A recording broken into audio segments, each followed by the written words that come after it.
ವಿರೋಧಿ ಬಣವನ್ನು ಉಂಟಲ್ಲ ಸ್ವಾಮಿ, ಅವರಿಗೆ ಯಾವತ್ತು ತೆಗೊಳ್ಳುವುದೇ ತಾನೆ. ನಾನು ಮಾಡಿದ್ದೆಲ್ಲ ಲೀಲೆಗಳನ್ನ ಬಗ್ಗೆ ಅವಹೇಳನೆ ಮಾಡುವಂತ ವರ್ಗ ಉಂಟು. ಈ ಮೊದಲು ನಾನೇ ಮುಂದಾಗಿ ಎಷ್ಟೋ ಮಂದಿಯಿಂದ ಕೊಂದಿದ್ದು ಉಂಟು. ಕಾರಣ ಏನು? ತಲೆಯ ಭಾರವನ್ನು ಇಡುವಬೇಕೆಂಬ ಕಾರಣಕ್ಕಾಗಿ ಕೊಲ್ಲುವ ಕಾರ್ಯವನ್ನು ಬಿಟ್ಟಿದ್ದೇನೆ. ಈಗ ಕೊಲ್ಲಿಸುವ ಕಾರ್ಯಕ್ಕೆ ಹೆಜ್ಜೆ ಇಡುತ್ತಿದ್ದೇನೆ. ಯಾರನ್ನ ಕೊಲ್ಲಿಸುವುದಾಗಿದ್ರೆ, ಯಾರು ವಧಾರರಿದ್ದಾರೆ ಆ ಬಗ್ಗೆ ಯೋಚನೆ ಮಾಡ್ತಾ ಇದ್ದೇನೆ. ನನ್ನ ದೃಷ್ಟಿ ಯಾಕೋ ಒಂದು ಗಿರಿಯ ಮೇಲೆ ಬೀಳುತ್ತಿದೆ ನೋಡಿ.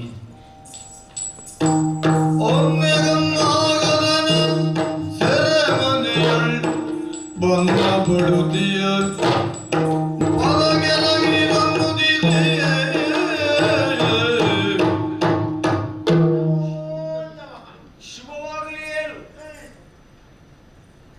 ಯಾರು ನೀನು? ಕೈದಿ. ಕೈದಿ? ಇವನನ್ನ ಸೆರೆಗೆ ಹಾಕಿ. ಬೇಡ ಬೇಡ. ಏನು ನಮ್ಮ ಸೆರೆಮನೆ ತಪ್ಪಿಸಿಕೊಂಡು ಬಂದೆಯಾ ನೀನು? ಅಲ್ವೇ ಅಲ್ಲ. ನಮ್ಮ ಸೆರೆಮನೆ ಉಂಟು ಬಿಟ್ಟು ಕೈದಿಗಳು ಯಾರು ಇಲ್ಲ ಇಲ್ಲಿ. ಅಲ್ಲ, ಹಾಗಾಗಿ ನಿಮ್ಮ ಸೆರೆಮನೆಯದ ಕೈದಿ ನಾನಲ್ಲ. ಮತ್ತೆ ಯಾವ ಸೆರೆಮನೆಯಿಂದ ತಪ್ಪಿಸಿಕೊಂಡು ಬಂದೆ? ಬೇರೆ ಕಡೆಯಿಂದ ಬಂದದ್ದು. ಬೇರೆ ಕಡೆಯಿಂದ ಹೇಳಬಹುದು. ನನ್ನನ್ನೇ ಕಾಣುವುದಕ್ಕೆ ಬಂದಿದ್ದ? ಹೌದು ಹೌದು, ನನ್ನನ್ನೇ ಕಾಣುವುದಕ್ಕೆ ಬಂದು ಏನು ಹುಡುಕ್ತಾ ಇದ್ದೀಯ? ಅದೇ ಹೇಳಬಹುದಿತ್ತು. ಏನು ಹೇಳ್ತೇನೆ. ಇಲ್ಲಿ ಇರುವವರೆಲ್ಲ ನಿಮ್ಮವರ? ಇರುವವರೆಲ್ಲರೂ ನಮ್ಮವರೇ, ಮತ್ತೆ ಬರುವವರು ನಮ್ಮವರೇ. ಹಾಗೊಮ್ಮೆ ನಮ್ಮವರ ಅಲ್ಲದೇ ಇದ್ದವರು ಬಂದರೂ ಬಂದ ಮೇಲೆ ಅವರೆಲ್ಲರೂ ನಮ್ಮವರೇ ಅಪ್ಪ. ನಂಬಬಹುದಲ್ಲ? ಕೃಷ್ಣನ ಮಾತು ಗೊತ್ತಾಯ್ತಾ? ನಂಬುತ್ತೇನೆ.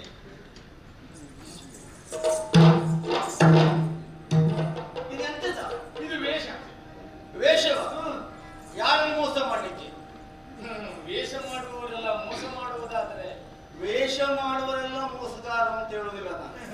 ಮೋಸಗಾರರೆಲ್ಲ ವೇಷ ಮಾಡ್ತಾರೆ ಮಾತ್ರ. ಹೌದಲ್ಲ? ಹೌದು. ಇದು ನಮಗೆ ಹಾಗಲ್ಲ.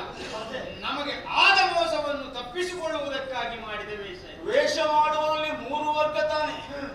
ಒಂದು ಉದರಂಬಣೆಗಾಗಿ ವೇಷ. ಹೌದು.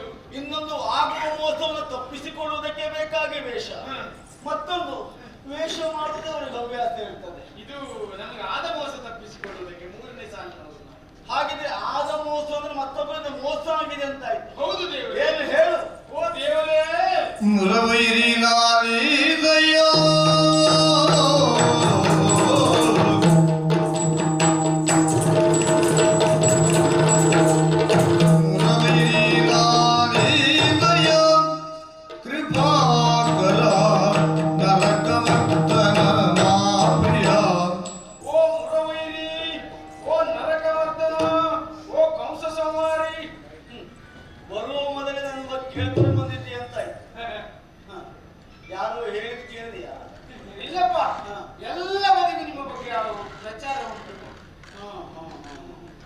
ಪ್ರಚಾರ ಇರಲಿ. ನೀ ಬಂದಿದ್ದೆಲ್ಲಿಂದ?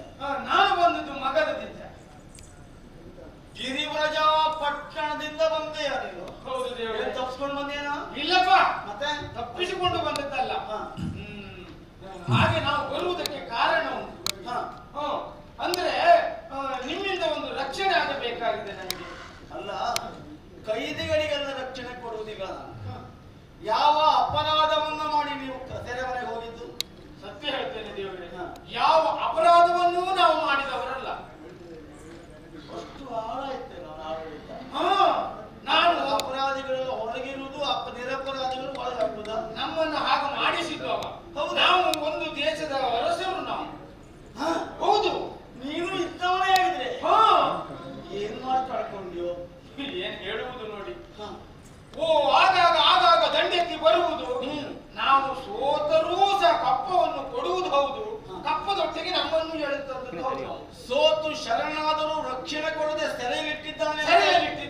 ಸರಿ, ಅಲ್ಲಿಂದ ಇಲ್ಲಿ ಬರ್ಲಿಕ್ಕೆ ಕಾರಣ ಏನು? ಅಂದ್ರೆ ಇಲ್ಲಿ ನಮ್ಮ ಕಳಿಸಿದ್ದು.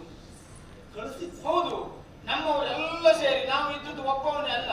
ಮತ್ತೆ ಅಂದ್ರೆ 87 ಜನ ಇದ್ದವರು ನಾವು. 87 ಮಂದಿ ಅರಸಕುಮಾರರ? 87 ಜನ ಅರಸಕುಮಾರರೇ. 87 ಮಂದಿ ಅರಸು ಕುಮಾರನ ಮಾಗದ ಸೆರೆಯಲ್ಲಿಟ್ಟಿದ್ದಾನೆ. ಹೌದು ಒಡೆಯ. ನನ್ನ ಬಗ್ಗೆ ಏನ್ ತಿಳ್ಕೊಂಡು ಬಂದೆ ನೀನು? ನಿಮ್ಮ ಬಗ್ಗೆ ತಿಳಿದಿದ್ದು ಅಯ್ಯೋ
ಮಕ್ಕಳೊಟ್ಟಿಗೆ ಆಡುತ್ತಾ ಇದ್ದದಂತೆ ಒಂದು ಹುಡುಗ.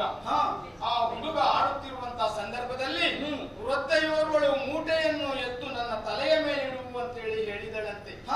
ಆಗ ಆತ ಓಡಿ ಅರಮನೆಯತ್ತ ಸೇರಿದನಂತೆ. ಮಾತನ್ನು ಆಡದೆ ಮಾರನೆಯ ದಿವಸ ಮೂಟೆಯನ್ನು ಹೊತ್ತು ಮತ್ತು ಅದೇ ರಾಜಾಂಗಣಕ್ಕೆ ಬಂದಾಗ ಅದೇ ವ್ರತೆ ಬಂದಾಗ ಮಗು ಈ ಮೂಟೆಯೊಂದನ್ನು ಸ್ವಲ್ಪ ಇಳಿಸ್ತೀಯಾ ಅಂತ ಹೇಳಿ ಕೇಳಿದಳಂತೆ. ಆಗ ಓಡಿ ಹೋಗಿ ಆ ಮೂಟೆಯನ್ನು ಕೆಳಗೆ ಇಳಿಸಿದನಂತೆ. ಆ ಹಿಂದಿನ ದಿನ ಓಡಿ ಹೋಗಿದ್ದು, ಈಗ ಓಡಿ ಬಂದಿದ್ದು, ಮೂಟೆಯನ್ನು ಇಳಿಸಿದನಂತೆ. ಏನಿದು ಅಂದರೆ ಧರೆಯ ಭಾರವನ್ನು ಇಳುವಲೋಸುಗವಾಗಿಯೇ ಧರೆಯಲ್ಲಿ. ಆ ಮಗು ಹೇಳಿತ್ತು ಬಹುಶಃ ಅವರತ್ತೆ ಕೇಳಿರ್ಬೋದು, ನಿನ್ನೆ ಯಾಕೆ ಓಡಿ ಹೋಗಿತ್ತು ಇಂದ್ಯಾಕೆ ಇಳಿಸಿದ್ದು ಅಂತ ಕೇಳಿದಾಗ ಆವಾಗ ಮಗು ಏನಿತ್ತು, ಈ ಧರೆ ಯಾರು ಮಗುವ ಮಗು ನಾನು ಯಾವತ್ತು ಭಾರವನ್ನು ಹೇರುವವನಲ್ಲ, ಭಾರವನ್ನು ಇಳಿಸುವವನು ಅಂತ ಹೇಳಿದ್ದಾನೆ. ಆ ಮಗು ಬೇರೆ ಯಾರು ಅಲ್ಲ ದೇವನೇ, ನೀನೇ. ಕಥೆಯನ್ನು ಕೇಳ್ಕೊಂಡೇ ಬಂದೆ. ಹೌದು ದೇವರೇ. ಅಂದ್ರೆ ಧರೆಯ ಭಾಗವನ್ನ ಇಳುವಲೋಸ್ಕರವಾಗಿ ಬಗೆಯ ಅವತಾರವನ್ನು ಎತ್ತಿ ಬಂದಿರುವಂತಹ ಮಹಾಮಹಿಮರು ನೀವು. ಹಾಗೆ ನಾವು ಸೆರೆಮನೆಯಲ್ಲಿರುವಂತಹ ಸಂದರ್ಭದಲ್ಲಿ ಒಂದು ದಿವಸ ನಾರದರು ಬಂದರು. ಅವರನ್ನು ಸೆರೆಗೆ ಹಾಕ್ಬಿಟ್ಟಾವ? ಇಲ್ಲ ದೇವರೇ, ಅವರು ನಾವು ಒಳಗೆ, ಅವರು ಹೊರಗೆ. ಸೆರೆಮನೆ ಒಳಗೆ ನೀವು, ಹೊರಗಡೆ ನಾರದರು. ಏನು ನಮ್ಮ ಈ ಸ್ಥಿತಿಯನ್ನು ಯಾರೂ ಕೇಳಿಕೊಳ್ಳುವುದಕ್ಕಾಗಲಿ ಹೇಳಿಕೊಳ್ಳುವುದಕ್ಕೆ ಯಾರಿದ್ದಾರೆ ಹೇಳಿ? ಅಷ್ಟೊತ್ತಿಗೆ ಅವರು ಬಂದ್ರ ಇಲ್ವಾ? ನಾರದರೆ ಅಂತೇಳಿ ನಾವೇ ಮಾತನಾಡಿಸಿ ಕೇಳಿದ್ದು, ನಮ್ಮ ಕಷ್ಟವನ್ನೆಲ್ಲ ಹೇಳಿದ್ದೇವೆ. ಸರಿ, ನಮಗೆ ಈ ಮುಕ್ತಿ ಯಾವಾಗ, ಯಾರಿಂದ ನಮಗೆ ಈ ಸೆರೆಮನೆಯಿಂದ ಮುಕ್ತಿ ಆಗ್ತದೆ ಅಂತ ಹೇಳಿ ಕೇಳಿದ್ದು. ಆಗ ಅವರು ಹೇಳಿದರು ಏನಂತ? ದೇವರೇ, ನಾವೆಲ್ಲ ಹೊರಗೆ ಹುಟ್ಟಿ ಒಳಗೆ ಬಂದವರಲ್ವಾ? ಅಂದ್ರೆ ಹೊರಗಡೆ ಹುಟ್ಟಿ ಸೆರೆಮನೆ ಒಳಗಡೆ ಹೋದವರು. ನಾರದರು ಹೇಳಿದರು, ನೀವೆಲ್ಲ ಹೊರಗೆ ಹುಟ್ಟಿ ಒಳಗೆ ಬಂದು ಇದ್ದವರು, ನಿಮ್ಮ ಸೆರೆಮನೆಯಿಂದ ಮುಕ್ತಿ ಹೊಂದಬೇಕು ಅಂತ ಹೇಳಿ. ಆದರೆ ಸೆರೆಮನೆಯಲ್ಲೇ ಹುಟ್ಟಿ ಹೊರಗೆ ಹೋದವರು ಬರಬೇಕು ಅಂತ ಹೇಳಿ ಕೇಳಿದ್ರು. ನೀವು ಹೊರಗೆ ಹೋಗಬೇಕು ಅಂದ್ರೆ ಒಳಗುಟ್ಟಿ ಹೊರಗೆ ಹೋದವರು ಬರಬೇಕು, ಅವರೇ ಬರಬೇಕು. ಅಂತವ್ರು ಯಾರಿದ್ದಾರೋ ಈ ಲೋಕದಲ್ಲಿ ಅವರಲ್ಲೇ ಕೇಳಿದ್ದು ನಾವು. ನಮಗೆ ಇಂಥವರದ್ದು ಯಾರಿದ್ದಾರೆ ಸ್ವಾಮಿ ಅಂತ ಹೇಳಿ ಕೇಳಿದ ಮೇಲೆ ನಿಮ್ಮನ್ನೇ ತೋರಿಸಿದ್ರು ದೇವರೇ. ಹಾಗಾಗಿ ನಮಗೆ ಈ ಮಾಗದನ ಸೆರೆಯಿಂದ ಮುಕ್ತಿ ಹೊಂದುವುದಕ್ಕೆ ನೀವೇ ಒಬ್ಬನೇ ಒಂದು ಎಲ್ಲ ಒಟ್ಟ ಬರುವುದಿಲ್ಲ. ಅದೊಂದು ಕಾರಣ ಉಂಟು ದೇವರು. ಈಗ ನಾನು ಅವಿರೋಧ ಆಯ್ಕೆಯಿಂದ ಬಂದವನ. ಈ ಸೆರೆಮನೆಯಲ್ಲೂ ಅವಿರೋಧ ಆಯ್ಕೆ ಆಯ್ತಾ? ಸಮಸ್ಯೆ ನೋಡಿ, ಏನು ಅವಿರೋಧ ಆಯ್ಕೆ ಹೇಗಾಯ್ತು? ಹೇಗೆ? ಒಬ್ಬೊಬ್ಬರಿಗೆ ಒಂದೊಂದು ಸಮಸ್ಯೆ ಆದರೆ ವಿರೋಧ ಆಗ್ತಾ ಇರಲಿಲ್ಲ ಸ್ವಾಮಿ. ಎಲ್ಲರ ಸ್ಥಿತಿಯು ಒಂದೇ ಆಗಿರುವುದರಿಂದ ಅವಿರೋಧ ಆಯ್ಕೆ ಆಗಿದೆ. ಸೆರೆಮನೆಯ ಒಳಗಿಂದ ಹೊರಗೆ ಬಂದೆ. ಒಳಗೆ ಬರುವುದಕ್ಕ ನಾನು ವೇಷ ಹಾಕಿ ಬಂದೆ. ಈಗ ನಿಮ್ಮ ಮತ್ತೆ ನಿಮ್ಮ ನೆನೆದರೆ ಉಂಟಲ್ಲ, ಎಲ್ಲ ಕಷ್ಟ ಪರಿಹಾರ ಆಗ್ತದಂತ ಹೇಳಿ ಜೈಲಿನಿಂದ ಹೊರಗೆ ಬರುವುದಾಗಲೇ ನನಗೆ ಗೊತ್ತಾಗ್ತದೆ. ಸೆರೆಮನೆಯ ಸರಳ ಬೆಂಡಾಯಿತು. ಹೌದು, ಆ ಬೆಂಡಾದ ಸರಳ ಕಾಪಾಡಬೇಕು ಕಾಪಾಡಬೇಕು. ಅರದರದು ಮುರಗನಂ ಕೇಳ್ದೋ ಸದ್ಯದಿ ನಿಮ್ಮಯ ಸೆರೆಯ ಬಿಡಿಸುವೆ ಸದ್ಯದಿ ನಿಮ್ಮಯ ಸೆರೆಯ ಬಿಡಿಸುವೇನು ದಯದು ಕುಲಮೌಳಿ ಅಭಯವು ತಾರಿತ್ತು 27 ಮಂದಿ ಅರಸಕುಮಾರರು ಮಾಗಧನ ಸೆರೆಯಲ್ಲಿದ್ದವರು ನೀವೆಲ್ಲ. ಹೌದು ದೇವರೇ. ನಿಮ್ಮನ್ನ ಸೆರೆ ಬಿಡಿಸಬೇಕು, ಮುಕ್ತಿ ಕೊಡಬೇಕು ಅಲ್ವೇ? ಸತ್ಯದಿ ನಿಮ್ಮಯ ಸೆರೆಯ ಬಿಡಿಸುವೆ